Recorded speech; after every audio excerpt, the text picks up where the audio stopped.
My parents sliced my wedding dress clean in half, and that was the moment I realized they never planned on seeing me walk down the aisle, at least, not happily.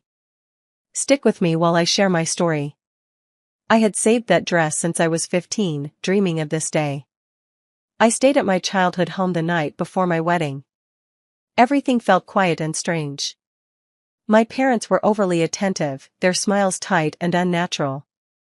I locked my gown in my old room, hoping to get some sleep before the big day. Early the next morning, I woke to the sound of tearing fabric.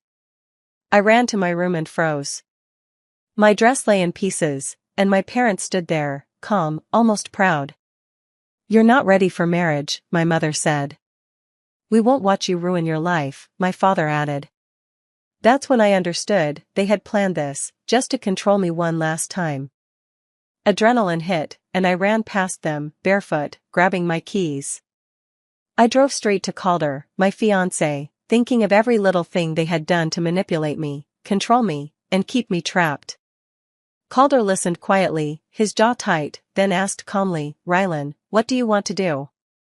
I knew. The wedding would still happen, but on my terms.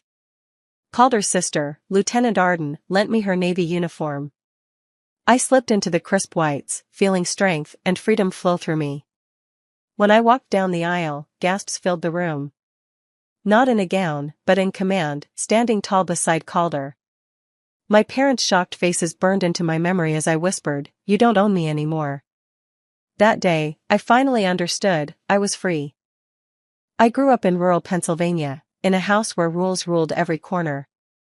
My parents, Marla and Denton Pierce, always praised discipline, but love felt scarce. Hugs were rare, and smiles often hid something sharp beneath. I learned early that following orders kept the peace, but I never stopped noticing the weight of control in every word and glance. When I announced my engagement to Calder Royce, everything changed. Calder was calm, steady, the kind of man who could balance my restless heart. But my parents' reactions were far from warm. Marla started making small, cutting remarks about my choices, while Denton asked pointed questions about money, savings, and plans. They suggested I reconsider some decisions, claiming it was for my own good, but the tone made it clear they wanted to bend my life to their will. At first, I thought I was imagining things, trying to convince myself it was normal parental concern. But each comment, each insistence on changes, carried a quiet warning, I couldn't step outside the path they approved. Even simple conversations felt like tests, and the more I resisted, the more subtle their pressure grew. Something in me knew this tension wasn't just about finances or tradition, it was about control. I couldn't explain it fully, but I felt a knot tightening every time I looked at them. Calder noticed too, his hand finding mine in silent reassurance, grounding me when the weight of my parents' influence threatened to crush my excitement. By the time the wedding approached, I could no longer ignore the unease. Their intentions were never just opinions, they were attempts to shape my future before I could claim it. I felt trapped between my childhood lessons and the life I wanted to build, and a quiet resolve began to form. I found the gown I wanted, simple, ivory, and elegant, something that felt like me. I had saved for it for months, proud to make the choice myself. When I showed it to my mother, her reaction stunned me. Marla's lips curled into a thin smile. "It's simple," she said, her voice sharp. "You deserve something much grander, if we pick it for you." Her words didn't feel like a suggestion. They felt like a test, a way to remind me who held power. I shook my head, firm. I wasn't letting them dictate this moment. Marla's smile froze, her eyes narrowing for the briefest second before she recovered. Denton said nothing, only observing, quiet but watchful, like a hawk measuring every move I made. Later that night, I overheard them talking in low whispers down the hall. My name floated between words I couldn't ignore. "Embarrass the family," they muttered, voices tense and urgent.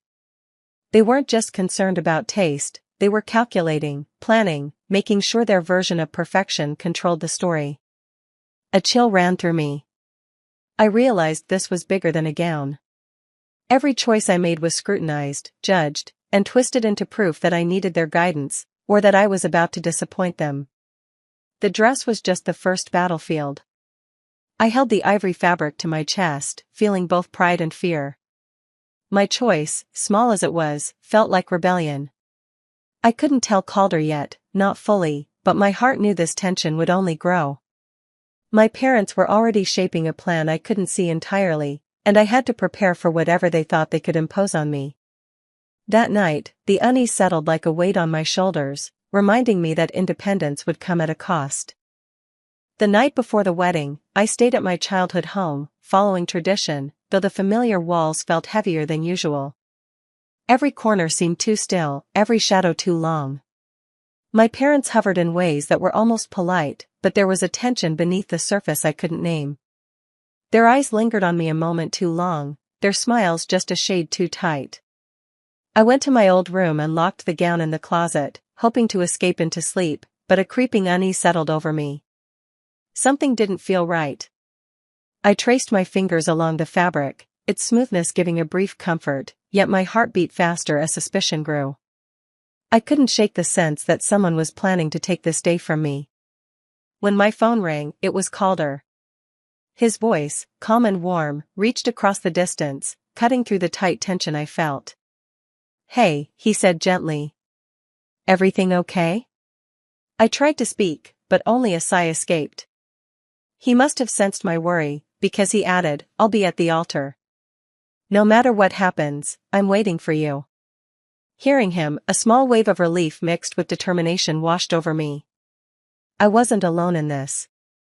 His promise anchored me, giving me a quiet strength I hadn't felt in days. I realized that whatever my parents planned, whatever obstacles were waiting behind the walls of this house, I had a choice, and I had someone willing to meet me on the other side. I tucked the phone away, staring at the locked closet, feeling the tension curl tighter around me, yet also a spark of resolve. Tomorrow, everything would change, and I would be ready. I woke to a sharp tearing sound that made my stomach drop.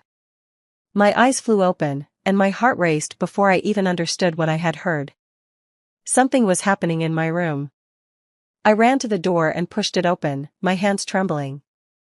There they were, my parents, standing over my gown. The fabric lay in two ruined halves on the floor, jagged edges where it had been cut cleanly. I felt the air leave my lungs. My mind struggled to process what I was seeing. "Why?" I demanded, my voice shaking but loud enough to fill the quiet house. Marla looked at me without hesitation, her face calm, almost cruel. "You're not ready for marriage," she said, her tone flat. "We can't watch you ruin your life with Calder." Denton stepped in front of the doorway, his body blocking any escape. He didn't speak, but his presence made it clear, I wasn't leaving with the dress, not like this. The reality hit me like ice water. This wasn't a moment of anger or a rash decision. It had been carefully planned. Every small act, every comment, every push toward adjustments now made sense. They had prepared for this. They wanted to control me, to dictate my life even on the day I was supposed to celebrate love and independence. I froze for a second, staring at the ruined gown, at their steady faces, feeling a mix of shock, betrayal, and a flicker of anger rising inside me. They had underestimated my resolve. In that instant, I understood the truth, the fight for my freedom had begun. This day, my parents' attempt to break me, would become the moment I finally took control. My heart pounded as adrenaline took over. Without thinking, I pushed past Denton, ignoring his raised hands, and grabbed my car keys from the counter. Barefoot and still in my pajamas, I slipped out the door, feeling the cool morning air hit my skin. Every step away from the house made me feel both lighter and more determined. As I drove, the quiet streets of Pennsylvania blurred past me, but my mind was wide awake. Scenes from the past weeks replayed in sharp focus, every pointed remark, every hidden demand, every subtle push to bend me to their will. I remembered how they monitored my savings, questioned my choices, and insisted on adjustments that only suited their plans. The more I thought, the clearer it became. This wasn't just interference, it was obsession. My parents weren't concerned about my happiness, they were terrified of losing control. Every move I made was weighed, judged, and manipulated to fit their version of the world. And suddenly, everything fell into place. The tension, the whispers, the threats about embarrassment, even their reactions to my dress, it had all been about control, about ensuring I couldn't step outside the life they wanted for me. By the time I pulled into Calder's driveway, I felt a strange mix of relief and resolve. The shock was fading, replaced by clarity. I could see my parents for what they truly were, people willing to sabotage the day I was meant to celebrate love, simply to maintain their grip. For the first time, I felt the strength to refuse them. Their power over me had limits, and I was about to test them. The escape had freed me physically, but it also sparked the understanding I needed to take back my life completely. I arrived at Calder's doorstep, shaking and exhausted, still barefoot from my hasty escape. He opened the door and didn't speak at first, just pulled me inside and guided me to the couch. I poured everything out, every betrayal, every insult, every way my parents had tried to control me. Calder didn't interrupt once. His jaw tightened as I spoke, his eyes fixed on mine, absorbing every word. I expected him to panic or tell me to go home, to wait until the storm passed, but he didn't. He simply listened, steady and unwavering, letting me release the fear and anger I'd held inside. When I finally stopped talking, the room felt still except for our breathing. Calder leaned back, running a hand through his hair. Then he asked, quietly but firmly, "Rylan, what do you want to do?" The question struck me in a way nothing else had. No one had ever asked me that, not my parents, not anyone. It was simple, but it carried weight, the kind of weight that made me realize I had a choice. I thought of the ruined dress, the whispered warnings, the attempt to steal my day. And I thought of Calder, calm and certain, willing to stand beside me no matter the chaos behind us. I made my decision. The wedding would happen. Not the traditional one, not the one my parents dreamed of controlling, but ours. Something bold, something defiant, something that would mark the start of my life on my own terms. For the first time that day, I felt control return to my hands. I wasn't just reacting anymore, I was choosing. And the choice was clear: love, freedom, and a wedding that would belong only to us. Calder stepped aside to make a quick call, and I watched him speak with calm authority. When he hung up, he turned to me with a small, knowing smile. "Arden says she has something for you," he said. A few minutes later, Lieutenant Arden Royce arrived at the door, her presence commanding and precise. She held a neatly folded uniform, crisp and shining, every detail perfect. I stared at the navy whites, the silver stars gleaming on the collar, and felt a mix of awe and uncertainty. "These are mine?" I asked, my voice barely a whisper. Arden nodded firmly. "Yes. Wear these with pride. Today isn't about anyone else. It's about the life you choose, the future you claim for yourself." I took the uniform from her hands, feeling the weight of the fabric and the symbolism it carried. For the first time in what felt like forever, a sense of strength began to rise in my chest. It wasn't just clothing, it was armor, a declaration that I was no longer a pawn in someone else's game. I carefully slipped into the pristine whites, straightening the jacket, feeling the cool, structured fabric hug my shoulders. Every star, every crease, seemed to whisper courage. I could feel my posture shift, my chin lift, my resolve harden. Looking in the mirror, I barely recognized myself, not as the girl controlled by fear or expectation, but as someone ready to step into her own power. Arden's words echoed in my mind: "Today, I choose my own path." I let out a slow breath, feeling the tension in my chest release, replaced by a rising confidence I hadn't felt before. The wedding would happen, but it would be on my terms, and nothing could stop me now. The doors opened, and I stepped out, feeling every eye turn toward me. Not a gown, not soft fabric flowing behind me, just the crisp lines of the navy uniform, silver stars catching the light. A hush fell over the room, broken only by gasps from the guests. I walked forward, each step deliberate, my boots clicking softly against the floor. Whispers swirled around me, curiosity and shock filling the space. I felt eyes on me, measuring me, expecting hesitation, but I held my ground. My shoulders were squared, my chin lifted, my hands steady. Halfway down the aisle, Calder reached out, taking my hand in his. His grip was warm and sure, his presence grounding me as the murmurs grew louder. He didn't speak, he didn't need to. I felt his support like a shield, giving me the courage to stand fully in my choice. The room was nothing like the wedding I had imagined, the traditional gowns, the familiar decorations, the quiet flow of family approval, but for the first time, it felt completely mine. Every detail, every eye turned toward me, reminded me that I had claimed this moment. I noticed the faces of friends and distant relatives, their shock mixing with admiration.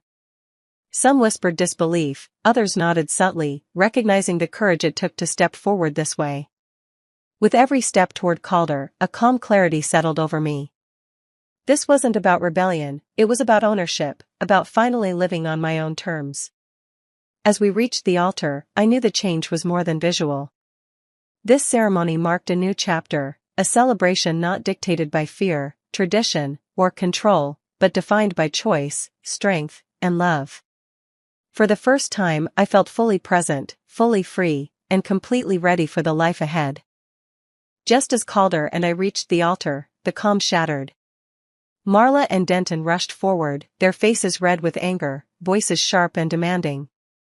"Stop this!" Marla shouted, pointing at me. "You belong to the Pierce household until we decide otherwise."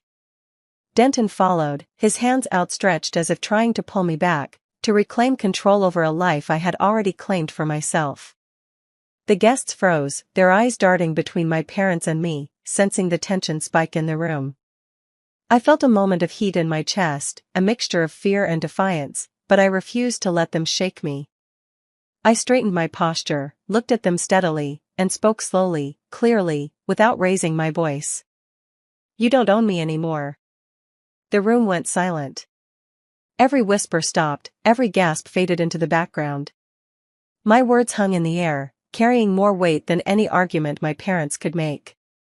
I saw the surprise flicker across their faces, the shock of realizing that their authority had ended, that the control they had relied on for years was gone. Marla opened her mouth, but no words could counter what I had said. Denton's fists clenched at his sides, but he could do nothing. They had overstepped, and now their power was stripped away in front of everyone they wanted to impress. Slowly, humiliated and defeated, they turned and left the room, their angry shouts fading into the background. Guests exhaled, murmurs spreading through the crowd as the tension finally lifted. I took a deep breath, feeling a strange mix of relief and triumph. The confrontation was over. Their attempt to dominate my life in front of everyone had failed. For the first time, I felt the weight of freedom settle fully on my shoulders. After the ceremony, Calder and I finally felt the day's tension begin to fade. We married quietly, exchanging vows that reflected our journey, our choices, and the life we were determined to build together. We moved into a modest house near Annapolis, a place that felt warm, safe, and entirely ours. Every corner of the home carried the promise of independence, a fresh start away from the shadow of my parents' control. The air felt lighter, the walls unburdened by old rules or expectations. Arden became more than Calder's sister, she stepped into my life as a guiding presence, protective and encouraging. She offered advice, shared laughter, and reminded me of my own strength when doubts crept in. Her support made the transition easier, turning my new house into a true home. Calder's family welcomed me fully, without hesitation or judgment.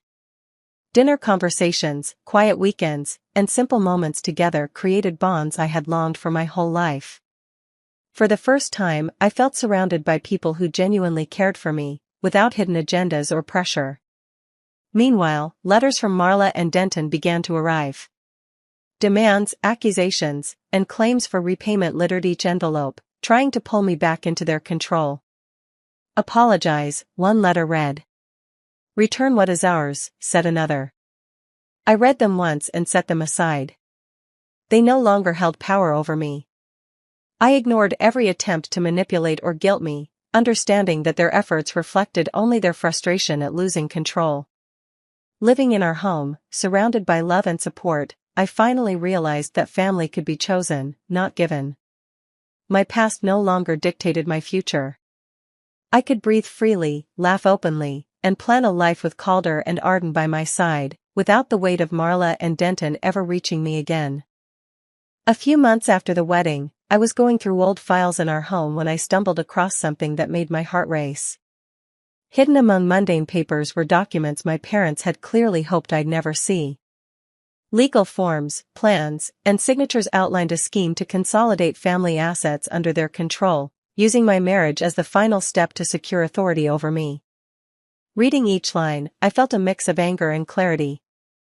Everything they had done, the dress sabotage, the whispered warnings, the constant pressure, suddenly fit together. Their efforts weren't about tradition, opinion, or concern.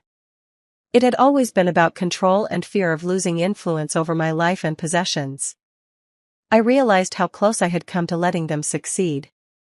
Their panic had driven them to extreme measures, hoping to force me into obedience and strip me of autonomy. The revelation made me both furious and resolute. I refused to allow them any chance to interfere again. Calder and I gathered the paperwork and contacted an attorney. Carefully, we explained the situation, detailing every attempt my parents had made to manipulate, threaten, and coerce me. The lawyer's response was reassuring. These documents, combined with our evidence of independence, ensured they could no longer legally interfere or make demands. As I handed over the final files, I felt a weight lift from my shoulders. This step wasn't just about protecting assets, it was about closing the chapter on fear, control, and manipulation. For the first time, I knew our boundaries were absolute. My parents' plan had failed completely. We were free to live without threat, without expectation, and without the constant shadow of their interference. I could finally enjoy the life Calder and I were building, secure in the knowledge that our choices were truly ours alone. One afternoon, Marla and Denton appeared at our front door without warning. Their faces were tight with anger, their voices sharp as they demanded I return where I belong, as if my home and my life were theirs to claim. I took a deep breath and stepped outside alone, feeling the sun on my face, the solid ground beneath my feet. I looked at them calmly, without flinching. For the first time, I didn't feel fear, guilt, or hesitation. Years of control, manipulation, and pressure had built me into someone steady, someone untouchable in her own life. My voice was clear, strong, and unwavering. You cut my dress to stop me. But all you did was set me free. For a moment, they were speechless. I saw the shock and frustration flicker across their faces, their power stripped away simply by my words and the life I had already claimed. No yelling, no pleading, no threats could undo what I had achieved. Slowly, I turned and walked back to the door. With a final, deliberate motion, I closed it, literally shutting them out of my home and figuratively cutting them from my life. Their shouts faded into silence, powerless, irrelevant, and distant. I stepped inside and felt the warmth of Calder and Arden waiting for me. Their smiles, their support, and the quiet hum of our home surrounded me like a shield. The past no longer held sway. The control my parents had tried to wield was gone, and I was free to live, love, and build my future without interference.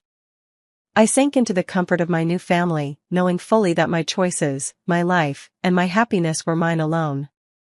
The door between the old life and the new had closed, and there was no turning back.